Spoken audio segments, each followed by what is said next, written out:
Hello and welcome back to JK maths. I hope आप सब लोग अपने घरों पे सेफ़ होंगे।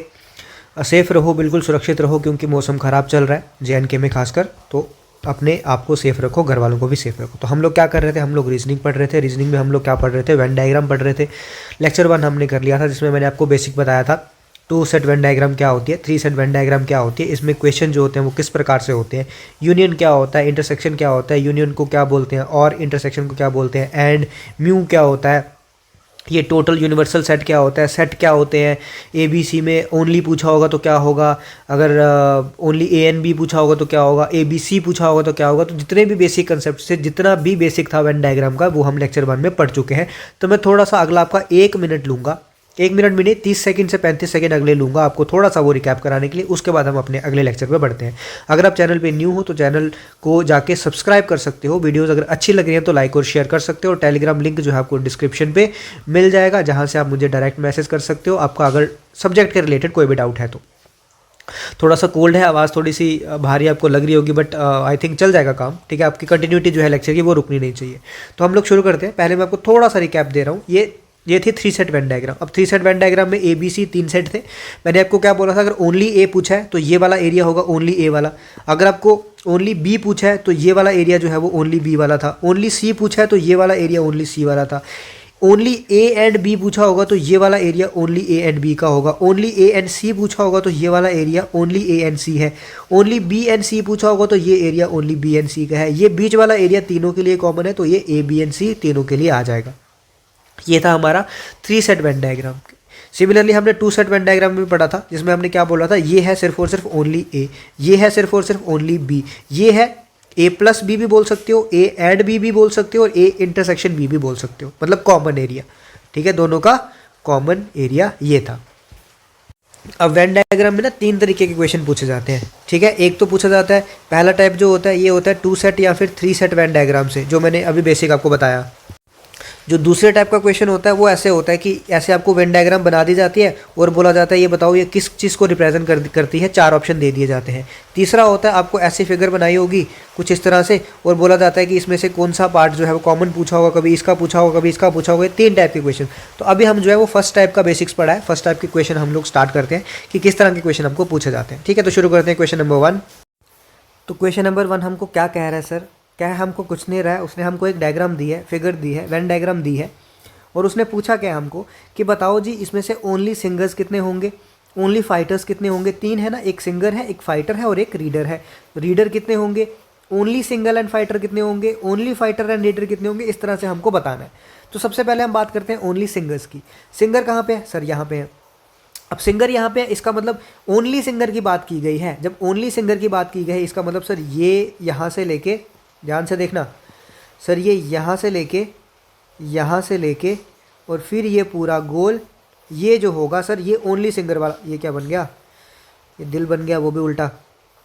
ठीक है, तो ओनली सिंगर वाला पार्ट जो होगा वो ये वाला होगा सर। ये जो मैं कर रहा हूँ, क्या शेड कर रहा हूँ, वो पार्ट कौन सा होगा, ओनली सिंगर वाला। वही मैंने यहाँ पे भी आपको बना के बताया है, ये क्या है, ओनली सिंगल वाला पार्ट। तो ओनली सिंगर जो है वो कितने बंदे हैं, 15 लोग जो है वो क्या है, only singer. Similarly only fighter की बात करें तो उसमें सिर्फ फाइटर आना चाहिए और कोई लोग नहीं आने चाहिए। तो ओनली फाइटर की बात करूँगा तो कितने लोग हैं उसमें, 8 लोग हैं सर, जो मैंने यहाँ पर बताया भी आपको बना के। ओनली रीडर्स की बात करें तो सर सिर्फ और सिर्फ रीडर्स आने चाहिए और कोई नहीं आना चाहिए। तो सिर्फ रीडर्स की बात करेंगे तो कितने आएंगे उसमें, 9 लोग आएंगे सर। तो ये कितने हो गए, 9 हो गया। अब क्या है, ओनली सिंगर्स एंड फाइटर्स। तो ओनली सिंगर एंड फाइटर, तो सिंगर और फाइटर, ये सिंगर है ये फाइटर है, इन दोनों में कॉमन एरिया क्या है, ये वाला सर, ये है ना, है ओनली सिंगर एंड फाइटर, ये है, ये एरिया है सिंगर और फाइटर के बीच में कॉमन। लेकिन इसमें ये वाला जो एरिया आ रहा है ना, छुटकू वाला नीचे, इसमें तो रीडर्स भी तो आ जा रहे हैं। इसमें क्या आ रहे हैं, रीडर्स भी तो आ रहे हैं। हमको रीडर्स लेने हैं क्या, हमको रीडर्स नहीं लेने हैं। तो ये वाला पार्ट जो है, ये इस तरफ जो देखो, इस तरफ वाला ये वाला पार्ट जो है, ये मुझे इग्नोर करना है। क्यों, क्योंकि इसमें रीडर्स भी आ जा रहे हैं। तो मुझे सिर्फ और सिर्फ क्या लेना होगा, 6, जो कि है सिंगर्स और फाइटर्स के बीच में कॉमन, क्योंकि उसने ओनली यूज़ किया है। कई बार क्या होता है, ओनली नहीं भी लगाया होता है, उसने सिंगर्स एंड फाइटर्स ही बोला होता है। उस समय एग्जामिनर पे डिपेंड करता है कि भाई वो क्वेश्चन क्या पूछना चाह रहा है। उस समय आंसर जो है वो 10 भी आ सकता है इसका, और आंसर जो है वो 6 भी लिख सकता है।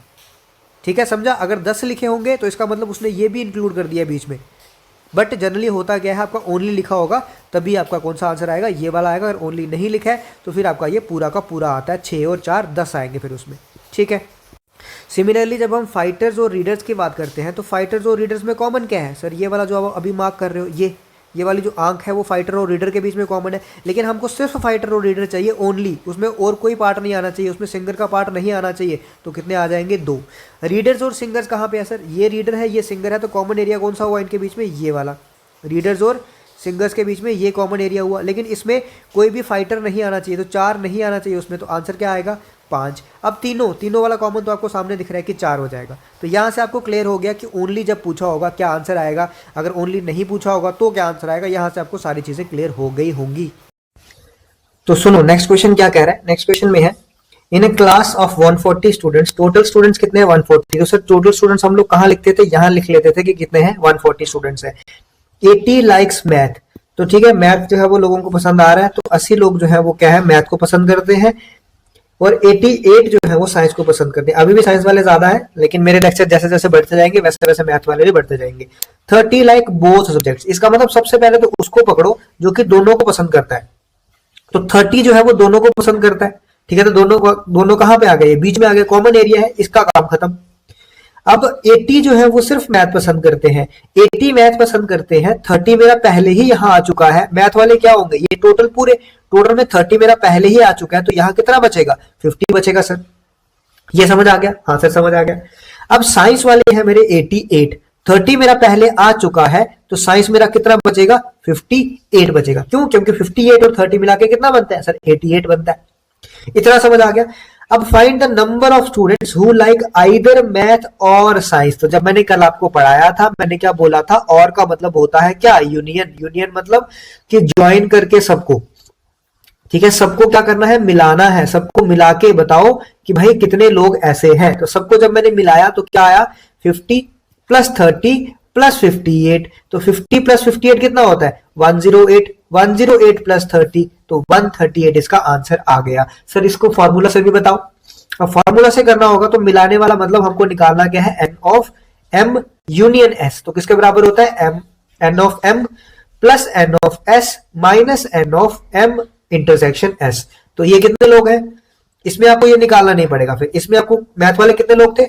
80 थे। साइंस वाले कितने लोग थे? 88 थे। और कॉमन वाले कितने थे? 3। तो जब आप करोगे इसको तो कितना आएगा? 138। लेकिन मैं फिर बता रहा हूं, आपको पहले फॉर्मूला लिखना पड़ेगा, ठीक है, फिर कैलकुलेशन करनी पड़ेगी। और ये तो छोटा क्वेश्चन था तो आसान हो गया, ठीक है, छोटा क्वेश्चन था तो आसान हुआ। बड़ा क्वेश्चन होगा थोड़ा सा कंफ्यूजन होगा, तो ये फार्मूले से नहीं निकलने वाले क्वेश्चन बहुत लेंथी हो जाते हैं, मुश्किल हो जाते हैं। इसीलिए डायग्राम से बनाओ, डायग्राम बनाओ, डायग्राम में सब चीजें मार्क करो कि ये कितना होगा, ये कितना होगा। उसके बाद उसने दुनिया जहान से कोई भी क्वेश्चन पूछा होगा इस फिगर से तो आप निकाल सकते हो। अब उसने पूछा होगा मैथ और साइंस वाले कौन से हैं, तो ओनली मैथ और साइंस पूछा होता तो 50 प्लस 58 ये ओनली मैथ और साइंस हो जाता। उसने पूछा होता सिर्फ साइंस वाले, वो तो हमको दिया हुआ है, चलो। उसने पूछा होता कुछ और ओनली मैथ वाले तो 50 होते, उन्होंने पूछा होता ओनली साइंस वाले तो 58 होते। तो यहां से आपको कुछ भी पूछा होता तो आप निकाल सकते थे, लेकिन इस डायग्राम से आप सिर्फ और सिर्फ ये एक ही चीज निकाल सकते हो, क्या? दोनों का मिला के। अगर पूछा होता यहाँ पे ओनली मैथ वाले कितने हैं, तब आपका यहां से नहीं निकलता, आपको दोबारा कहां जाना पड़ता? फिगर में जाना पड़ता। तो फिगर बनानी ही पड़ती, फिगर सबसे ज्यादा जरूरी है। चले आगे। हाँ जी सर चलो। अब अगले में कुछ शौकीन बंदे आ गए क्लास में। शौकीन बंदे क्या हैं? जिनको रॉक म्यूजिक पसंद है, म्यूजिक वाले आ गए, जिनको पॉप म्यूजिक पसंद है, जिसको जैज पसंद है, ठीक है। तो काफी सारे बंदे आ गए हमारे पास। अभी सबसे पहले क्वेश्चन में क्या ढूंढ रहे हैं कि भाई क्या कॉमन वाला एरिया हमको दिया है कि नहीं। इसमें से बोल रहे हैं 66 जो है उसको रॉक म्यूजिक पसंद है, 62 को पॉप पसंद है, 58 को जैज पसंद है, वैसे ही कुछ को कॉमन नहीं पसंद है। 0 लाइक ऑल द 3, मतलब जो तीनों, ऐसा कोई भी बंदा नहीं है जिनको तीनों पसंद है। इसका मतलब तीनों वाले कौन से होते हैं? यहाँ पे, तो मैं यहाँ पे क्या लिखता हूँ? 0। इतना समझ आ गया? हाँ सर। उसके बाद मैंने कल ही आपको बताया था, पहले तो 3 वाले ढूंढो, उसके बाद 2 वाले ढूंढो। 2 वाले ढूंढना स्टार्ट कर दिया। पहला 2 वाला मैंने यहां से देख लिया। 13 जो है वो लाइक करते हैं J and R. J and R मतलब जैज और रॉक म्यूजिक जो है वो 13 लाइक करते हैं। तो जैज और रॉक म्यूजिक वाले कौन से हैं? ये वाले सर, ये है ना जैज और रॉक वाले। अब ये 0 है तो ये पूरे के पूरे कितने होंगे? 13 होंगे। और पी एंड जे मतलब पॉप एंड जैज कितने हैं? 27। तो पॉप एंड जैज कहां पे आएगा? 27 यहां पे आएगा। 16 है आर एंड पी मतलब रॉक एंड पॉप, तो 16 आ जाएगा रॉक एंड पॉप। यहाँ पे 16 पूरा पूरा क्यों आया, क्योंकि बीच वाला क्या है, 0 है। अगर ये 0 नहीं होता तो उस हिसाब से हम लोगों को यहाँ पे नंबर एडजस्ट करने पड़ते। इतना समझ आ गया? हाँ सर इतना समझ आ गया। अब 2 वालों का काम भी हो गया, 3 वालों का काम भी हो गया। अब आ जाओ सिंगल वालों पे। 58 टोटल है जिनको जैज पसंद है। तो जैज में हमारे पास 27 पहले आ चुके हैं, 13 हमारे पास पहले आ चुके हैं। टोटल कितने हैं? 58। तो जब मैं इनको सॉल्व करूंगा तो कितना आ जाएगा ये 50, 50 और 18 कितने होंगे? 50 नहीं सॉरी 40, 40 और 18 कितने होंगे? 58। तो 18 आगे जैज में। ठीक है, सिमिलरली जैज वाले का काम हो गया। पॉप वाले में कितने हैं? 62। पॉप वाले में 62 है, इनको ऐड करूंगा और 62 में से सब्ट्रैक्ट कर दूंगा तो पॉप में कितने आ जाएंगे? 19 आ जाएंगे। पॉप का काम खत्म। टोटल रॉक में कितने हैं? 66। अब 66 है तो ये कितने हो जाएंगे? 6 और 3 9, 20, 29 हो जाएंगे। 29 तो ये कितना आ जाएगा? 37 यहां से आएगा तो कितना बनेगा? 66। अब ये डायग्राम बन गई। आप इस डायग्राम में आपको जो मर्जी पूछा हो, कुछ भी पूछा हो निकाल सकते हो। आपको पूछा हो ओनली रॉक म्यूजिक तो कितना आ गया? 37। ओनली पॉप तो कितना आ गया? 19। ओनली जैज तो कितना आ गया? 18। जैज एंड रॉक तो कितना आ गया? 13। जैज एंड पॉप तो कितना आ गया? 27। रॉक एंड पॉप तो कितना आ गया? 16। कुछ भी पूछा होगा, ओनली रॉक ओनली पॉप तो 37 और 19। ओनली पॉप ओनली जैज तो 19 और 18। ओनली जैज ओनली रॉक तो 18 और 37। तो इस तरीके से आप कुछ भी निकाल सकते हो अगर आपकी एक बार डायग्राम बन गई। इसीलिए मैं बोलता हूं फॉर्मूले पे ध्यान मत दो। कोई भी क्वेश्चन जो है 99.9% क्वेश्चन जो है वो बिना फॉर्मूलों के निकलते हैं, तो उस पर ध्यान मत दो। अब निकालना क्या है? How many enjoys at least one type. At least one type का क्या मतलब होता है? कम से कम एक। एट लीस्ट का क्या मतलब होता है? कम से कम, मतलब ऐसे बंदे जो कम से कम एक तो एंजॉय करते ही हो। इसका मतलब एक करे या फिर 2 करे या 3 करे, हमें तीनों को इंक्लूड करना पड़ेगा। क्यों? एटलीस्ट 1 पूछा, मतलब कम से कम एक तो होना चाहिए। 2 हो तब भी चलेगा, 3 हो तब भी चलेगा। इसका मतलब मुझे क्या निकालना है? तीनों का यूनियन। मुझे ऐसा निकालना है, N of rock union jazz union pop. ये निकालना है, मतलब तीनों को मिला के कितना आएगा मुझे वो निकालना है। तो मैं फार्मूले में नहीं जाऊंगा, मैं क्या करूंगा, तीनों को मुझे क्या करना है? ऐड। तो ये कितना आ गया? 37। ये कितना आ गया? 19। ये कितना आ गया? 16, 13, 27, 18। जब मैं सॉरी जब मैं सबको ऐड करूंगा 37 plus 19 plus 16 plus 13 plus 27 plus 18 तो मेरे पास आ जाएगा 130। अब सबको ऐड क्यों किया? क्योंकि उसने बोला था एट लीस्ट 1। एट लीस्ट 1 का मतलब है कम से कम एक तो होना ही चाहिए। तो कम से कम एक वाले कौन से आगे? 37 आ गया जिसके पास एक है, 19 आ गया वो एक ही है पॉप वाला, 18 आ गया जो एक ही है। 16 वाले कौन से हो गए? 2 वाले। 13 वाला कौन सा है? ये भी 2 वाले। 27 वाला कौन सा है? ये भी 2 वाले। अब 3 वाले कौन से आ गए? ये 0, तो ये भी ऐड कर दो तो कितना आएगा? 130 ही आएगा। तो मतलब एक भी हो सकता है, 2 भी हो सकते हैं और 3 भी हो सकते हैं। हमको वो चीजें ऐड करनी है। अब अगर फॉर्मूले से जाते तो आप लिखते n of rock union jazz union pop. तो ये लिखते n of rock plus n of jazz plus n of pop, फिर minus n of r intersection j minus n of j intersection p minus n of r intersection p plus n of r intersection j intersection p. ये formula लिखना पड़ता, फिर values put करनी पड़ती, यहाँ पे plus minus करना पड़ता, कहीं ना कहीं गड़बड़ हो सकती थी, लेकिन यहां से आपका हो गया आसान। सर हम तो ना फार्मूले से जाएंगे, आप जो मर्जी कर लो, हम फार्मूले से जाएंगे क्योंकि हमको पता है क्वेश्चन ही ऐसा पूछा होता है कि उस फार्मूले से निकल जाता है, लेकिन हर बार ऐसा नहीं होता। अब मैंने इसी क्वेश्चन में मैंने दूसरा पार्ट ऐड कर लिया कि ऐसे कितने बंदे हैं जिनको एटलीस्ट 2 टाइप्स पसंद है। अब निकालो फार्मूले से। सर अब तो फंस गए, अब क्या करेंगे? अब एटलीस्ट 2 पूछा होगा तो आपको एटलीस्ट 2 वाले ढूंढने हैं यहां से। तो एटलीस्ट 2 वाले कौन से हैं? ये 16। ये 16 2 वाले हैं, क्यों? क्योंकि इसमें रॉक और पॉप दोनों आ रहे हैं। ये 27 2 वाले हैं, क्यों? क्योंकि इसमें पॉप और जैज दोनों आ रहे हैं। ये 13 2 वाले हैं क्योंकि इसमें रॉक और पॉप दोनों, रॉक और जैज दोनों आ रहे हैं। इसमें 37 नहीं आएगा, 19 नहीं आएगा, 18 नहीं आएगा। तो एटलीस्ट 2 मतलब या तो 2 या तो 3 हो सकते हैं। तो इसमें मैं क्या करूंगा? 13 प्लस 16 प्लस 27 प्लस 0। तो इनको जो ऐड करूंगा 27 और 13 कितने हो गए? 40, 40 और 16 कितने हो गए? 56। तो ओनली एटलीस्ट 2 पूछा होगा अगर मुझे, तो मैं 56 निकाल सकता हूं। कहां से? सिर्फ और सिर्फ डायग्राम से। बिना डायग्राम मैं नहीं कर पाऊंगा ऐसे क्वेश्चंस को, बहुत ज्यादा डिफिकल्ट हो जाए तो हो जाएगा। इसीलिए डायग्राम जो है सबसे ज्यादा इंपॉर्टेंट है। तो आई होप कि आपको समझ आया होगा, आशा करूंगा समझ आया होगा अच्छे तरीके से। आपको इंपॉर्टेंस पता चली होगी कि फिगर की इंपॉर्टेंस क्या है। फिगर बनेगी तो क्वेश्चन, मैंने कल भी बोला था, मक्खन की तरह अपने आप पिघल जाएगा। फिगर नहीं बनेगी तो फिर आपको अगर ये पूछा होगा तब तो निकल जाएगा फार्मूले से। अगर कुछ और पूछ लिया तो फिर बैठ जाओगे कि अब मैं फार्मूला कहां से लाऊं, तो नहीं होगा सॉल्व। ठीक है, चलिए अगले क्वेश्चन पे। ठीक है, अगला क्वेश्चन देखो। अमंग 200%, इसका मतलब 200% है। तो पहला सर मैं ऐसा लिख लेता हूँ कि यहाँ पे 200 है, ठीक है सर लिख लो। 90 लाइक टी, तो टी मैंने यहाँ लिख लिया, कॉफी मैंने यहाँ लिख लिया। 90 जो है वो टी लाइक करते हैं, 108 जो है वो कॉफी लाइक करते हैं, ठीक है सर समझ गए। 46 people like T and coffee, तो सर सबसे पहले हमको कहाँ जाना होता है, सबसे पहले हमको देखना होता है दोनों बोथ वाले, तो 46 जो है वो दोनों है, तो 46 यहाँ पे आ गए। अब 90 जो है वो टी वाले हैं, 46 यहाँ पे पहले ही आ चुके हैं, तो पीछे कितना बचा 44, 44। अब 108 जो है वो कॉफी वाले हैं, 46 यहाँ पे पहले ही आ चुके हैं, तो 62 बचे। अब सर क्या होगा आंसर, सर 44 प्लस 46 प्लस 62 करेंगे तो सर आंसर आ जाएगा, ठीक है। अब गड़बड़ कितना आ गया, ये 6 और 4 6 2 8 8 और 4 12 12 का 2 1 कैरी 6 4 10 4 14 1 15 152, सर 152 आंसर आ गया। टिक किया आपने और एग्जामिनर ने किया क्रॉस, क्यों, क्योंकि आपने क्वेश्चन ही नहीं पढ़ा। आपको क्या है, आपको पता है कि हर बार क्या पूछा होता है कि उनको मिला के कितना आएगा, लेकिन यहाँ पे इस बार क्या पूछा है, how many person like neither T nor coffee, मतलब ऐसे कितने बंदे हैं जिनको टी भी पसंद नहीं है और कॉफी भी पसंद नहीं है। तो कल मैंने बोला था टी और कॉफी पसंद नहीं है, मतलब म्यू, म्यू क्या होता था, जो कि इन दोनों में से नहीं है, मतलब टी में से भी नहीं है और कॉफी में से भी नहीं है। तो हम इसको कैसे निकालते थे, 100 में से निकालते थे जिनको दोनों पसंद है। तो 152 कितने हुए, जिनको दोनों पसंद है, लेकिन 100 में से जब 100 बोल रहा हूँ टोटल में से, तो टोटल कितने यहाँ पे 200, 200 में से जब 152 सब्ट्रैक्ट किया तो कितना आ गया मेरे पास 48। तो यहाँ पे आंसर आएगा 48 ऐसे पर्सन है जिनको नाइदर टी नॉर कॉफी पसंद है।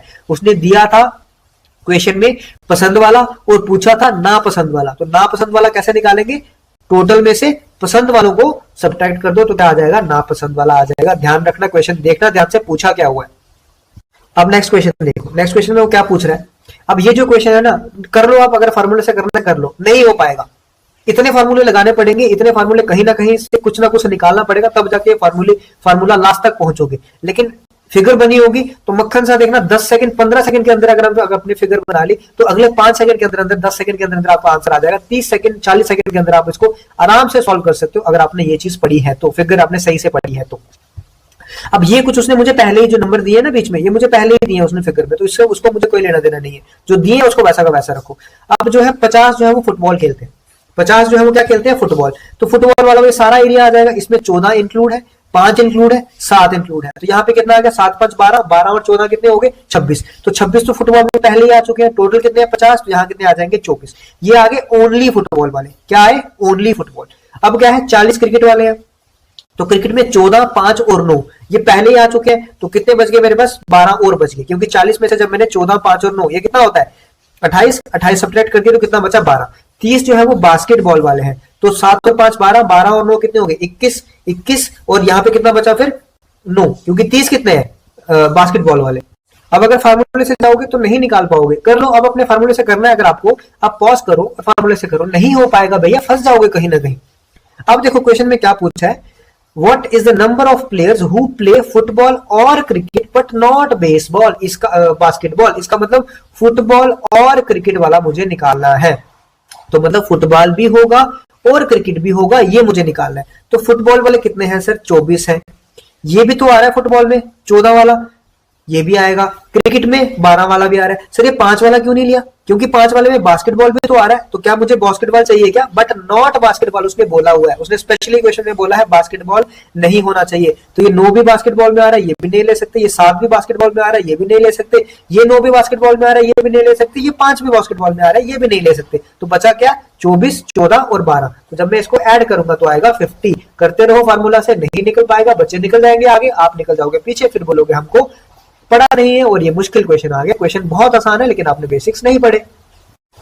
अब सर इजी क्वेश्चन करवा रहे तो थोड़ा सा मुश्किल भी करवाओगे, इजी क्वेश्चन नहीं है, ये मॉडरेट लेवल के क्वेश्चन है। इजी क्यों लग रहे हैं, क्योंकि अगर वेन डायग्राम समझ ली, वेन डायग्राम समझ में आ गई, वेन डायग्राम बनाने आ गई, क्वेश्चन जो है वो मक्खन हो जाएगा। ठीक है, मुश्किल नहीं है, मुश्किल भी नहीं है इतने और इजी भी नहीं है, मॉडरेट लेवल के क्वेश्चन है जो आपको एग्जाम में पूछे जाते हैं और सारे प्रीवियस ईयर एग्जाम क्वेश्चन है। ठीक है, ये पूछे जाते हैं, आप किसी को भी क्वेश्चन को सर्च करके देख लो, सारे प्रीवियस ईयर मिलेंगे आपको। लेकिन क्यों आसान बन रहे हैं, क्योंकि वेन डायग्राम बनाना आ गया। लेकिन फिर भी अगर आपको थोड़ा सा मुश्किल चाहिए, थोड़ा सा आपको चटपटा सा क्वेश्चन चाहिए, तो अगले क्वेश्चन पे चलते हैं। अगला क्वेश्चन क्या है, सुनो ध्यान से। Out of 130 students, total students कितने हैं सर 130 स्टूडेंट्स है total, appearing in an exam, exam में अपेयर कर रहे हैं। 62 failed in English, 52 failed in maths. Maths में कम फेल क्यों हो रहे हैं, क्योंकि सर आपसे पढ़ रहे हैं। ठीक है, समझ गया। तो 62 जो है वो इंग्लिश में फेल हो रहे हैं, 52 जो है वो मैथ्स में फेल हो रहे हैं। 24 failed in both English and maths. तो पहले तो कॉमन वाले को ढूंढो, कॉमन वाला कितना आ गया, 24 आ गया। अब इंग्लिश में कितने फेल हो रहे हैं टोटल, 62। 24 यहाँ पे पहले ही आ चुका है तो कितना बचा, 38। 52 फेल हो रहे हैं मैथ्स में, 24 यहाँ पे पहले ही आ चुका है तो कितना बचा, 28। ये आ गया मेरे पास फेल का डेटा। ध्यान से देखना क्वेश्चन को, डेटा किसका आ गया, फेल का। क्यों, क्योंकि उसने फेल वाला दिया हुआ है सारा। पूछा क्या है, the number of students who passed finally. तो आप क्या करोगे सर, 38 प्लस 24 प्लस 28, ठीक है, तो कितना आ गया, 8 और 4 12, 12 और 8 20, 20 2 कैरी, 2 2 4 और 3 7 और 2 9 90। तो सर आंसर आ गया 90। आपने किया टिक, एग्जामिनर ने किया क्रॉस। आप घर आके बहुत कुछ मेरा आसान हो गया है, पेपर आसान था मेरा, अच्छा हो गया, लेकिन एग्जामिनर करेगा क्रॉस, फिर आप बोलोगे ये क्या हो गया मेरे साथ, कुछ गड़बड़ हुई है। गड़बड़ कुछ नहीं हुई है, गड़बड़ आपने खुद किया। आपने क्या गड़बड़ किया, उसने डेटा किसका दिया था, फेल का, और पूछा क्या है, पास। तो आपने यहाँ पे जो निकाला वो क्या निकाला, अगर डेटा फेल का है तो ये क्या निकले होंगे, टोटल फेल ही निकले होंगे। अगर डेटा फेल का दिया है तो आंसर भी किसका निकलेगा, फेल का। लेकिन हमको किसका चाहिए, पास का। तो टोटल स्टूडेंट्स में से जब मैं फेल वाले निकाल दूंगा तो क्या मेरे पास पास वाले आ जाएंगे, हाँ सर, अब जाके समझ आया। तो आंसर होगा 40। यहां पे टिक करोगे तो एग्जामिनर को कोई दिक्कत नहीं होगी नंबर देने में। तो आई होप ये समझ आया होगा। पहले ध्यान से देखो डेटा दिया किसका है, पूछा क्या है, उस हिसाब से क्वेश्चन को सॉल्व करो। अब सर एक क्वेश्चन हमको यूपीएससी लेवल का भी करवा दो, सर हमको आइडिया हो जाएगा किस तरह के क्वेश्चन वहां पे भी पूछे जाते हैं। सर प्लीज करवा दो एक क्वेश्चन। तो आपको मैं एक क्वेश्चन का आइडिया दे देता हूँ, वहां पे कैसे क्वेश्चन होते हैं, लगाते रहोगे फॉर्मूला, फॉर्मूले से नहीं निकलेंगे क्वेश्चन, कहीं पे भी होता है, ठीक है। तो क्वेश्चन क्या है, ध्यान से देखना। In a group of person travelling in a bus, एक ग्रुप ऑफ पर्सन है बस में ट्रेवल कर रहे हैं। 6 कैन स्पीक तमिल, 6 जो है वो तमिल बोल सकते हैं, ठीक है, 6 जो है वो तमिल बोल सकते हैं। 15 जो है वो हिंदी बोलते हैं। 6 गुजराती बोल सकते हैं। तो 6 गुजराती बोल ही सके, 6 लोग हैं जो गुजराती बोल सके हैं। In that group none can speak any other language. ध्यान से देखना, ध्यान से सुनना, समझना, ये हर एक लाइन का मतलब है यहाँ पे। उस ग्रुप में कोई भी ऐसा बंदा नहीं है, none can speak any other language, ठीक है, कि कोई जो इन तीनों के अलावा कोई और लैंग्वेज बोले, मतलब सारे के सारे इन तीनों में से ही कोई ना कोई लैंग्वेज बोलेंगे, ठीक है। If 2 person in the group can speak 2 languages only, यहाँ पे बहुत ज्यादा महत्व है इस वाली लाइन का। इसी लाइन से क्वेश्चन गड़बड़ हो जाएगा, इसी लाइन से क्वेश्चन आ भी जाएगा। 2 लोग हैं ग्रुप में जो 2 लैंग्वेजेस बोल सकते हैं only. 1 person can skip all the 3 languages. तो सबसे पहले तो उसको ढूंढो भैया जो कॉमन वाला है सब में। तो एक बंदा ऐसा है जो तीनों लैंग्वेज बोल सकता है, तमिल, हिंदी और गुजराती, ठीक है, तमिल, हिंदी और गुजराती, एक बंदा ऐसा है। तो एक बंदा ऐसा है तो मैं यहाँ पे कहाँ लिखूंगा उसे, एक बंदे को यहाँ पे लिखूंगा, क्योंकि भाई वो बहुत अच्छा बंदा है जो तीनों बोल सकता है। अब देखो ध्यान से, अब इस लाइन का महत्व आ गया। If 2 person in the group can speak 2 languages, 2 बंदे हैं जो 2 लैंग्वेजेस ओनली, मतलब सिर्फ 2 लैंग्वेजेस, सिर्फ 2 लैंग्वेजेस मतलब तमिल और गुजराती, एक मैं यहाँ पे ले लेता हूं, तमिल और हिंदी एक मैं यहाँ पे ले लेता हूं, ठीक है। या तो मैं ऐसे कर सकता हूं, क्योंकि तब भी क्या हो गए, 2 बंदे, तो 2 बंदे एक में क्या आ गया, तमिल और गुजराती, एक बंदा जो है वो तमिल और गुजराती, और एक बंदा जो है वो तमिल और हिंदी, समझे। 2 बंदे हो गए ग्रुप में जो कि 2 लैंग्वेजेस बोल सकते हैं। एक तरीका तो मेरे पास ये है। दूसरा मैं क्या कर दूं, यहाँ पे 2 ले लूं। यहाँ पे 2 क्यों, क्योंकि उसने बोला है कि 2 ही ऐसे बंदे हैं जो 2 लैंग्वेजेस बोल सकते हैं। तो सबसे बेस्ट तरीका क्या है, यही है कि मैं यहाँ पे क्या ले लूं, 2। अब सर 2 यहाँ पे क्यों लिया आपने, यहाँ पे क्यों नहीं लिया, यहाँ पे क्यों नहीं लिया, मैं इन तीनों में से कहीं पे भी ले सकता हूँ, मेरी मर्जी है, मैं यहाँ पे 2 ले लेता हूँ, ठीक है। तो 2 ऐसे बंदे हैं जो कि 2 लैंग्वेजेस बोलते हैं ओनली। 2 लैंग्वेजेस कौन सी होगी, गुजराती और हिंदी। तो 2 ऐसे बंदे हैं जो 2 लैंग्वेजेस ओनली बोलते हैं, ठीक है सर। इसका मतलब यहाँ पे भी 0 आएगा, यहाँ पे भी 0 आएगा। सर ऐसा क्यों, क्योंकि 2 ही बंदे थे जो 2 लैंग्वेजेस बोलते थे सिर्फ, बाकी ऐसा कोई भी बंदा नहीं था जो 2 लैंग्वेजेस बोलता था, तो बाकी जगह क्या आ गया, 0 आ गया सर, ठीक है, समझ गए। अब तमिल वाले टोटल बंदे कितने हैं, 6, एक मेरा पहले आ चुका है, यहाँ कितने बचे सर, 5। हिंदी वाले टोटल कितने हैं, 15, 3 आ चुके हैं, कितने बचे, 12। गुजराती वाले कितने हैं, 6, 3 मेरे आ चुके हैं, कितने बचे, 3। पूछा क्या है उसने, then how many persons are there in the group, total persons कितने हैं, तो 5 प्लस 12 प्लस 1 प्लस 2 प्लस 3, 3 2 5 1 6, 12 और 6 18, 18 और 5 23। क्वेश्चन का आंसर है 23। आया समझ, क्या पूछा था, किस तरह से आंसर करना होगा। तो बेस्ट तरीका क्या है, वेन डायग्राम निकाल के ही बेस्ट तरीका आएगा। तो आई होप आपको क्वेश्चन समझ में आया होगा। तो फर्स्ट जो हमारा टाइप ऑफ क्वेश्चन थे वो हमारे सॉल्व हो चुके हैं। मैंने बहुत सारे क्वेश्चन का आपको आइडिया दे दिया, इनके बाहर आपका कुछ भी नहीं आ सकता, यही आपके टाइप्स ऑफ क्वेश्चन जो है वो बनते हैं। ठीक है, तो आई होप आपको समझ आया होगा। समझ आ रहा है तो आपको क्या करना है, आपको पता है, सब्सक्राइब करना है चैनल को, बेल आइकन को प्रेस करना है ताकि आपको रेगुलर अपडेट्स जो है वो क्या हो, मिलते रहे। उसके बाद आपको लाइक और शेयर करना है अपने फ्रेंड्स के साथ। उसके बाद कोई डाउट है तो आपके पास कमेंट सेक्शन है, नहीं तो आपके पास टेलीग्राम है जो कि डिस्क्रिप्शन में लिंक है, और डायरेक्ट मैसेजेस अलाउड है। सब्जेक्ट के रिलेटेड कोई डाउट होगा तो वहां पे मैं आपका डाउट जो है वो क्लियर कर दूंगा। बाकी वीडियोस अच्छी लग रही है तो पसंद कर रहे हो आप लोग, प्यार मिल रहा है आपका, बहुत अच्छा लग रहा है हमको। ऐसे ही प्यार हमको देते रहो, हम लोग आपके लिए अच्छा सा कंटेंट लाते रहेंगे। तो आज के लिए इतना ही रखते हैं, धन्यवाद, शुक्रिया।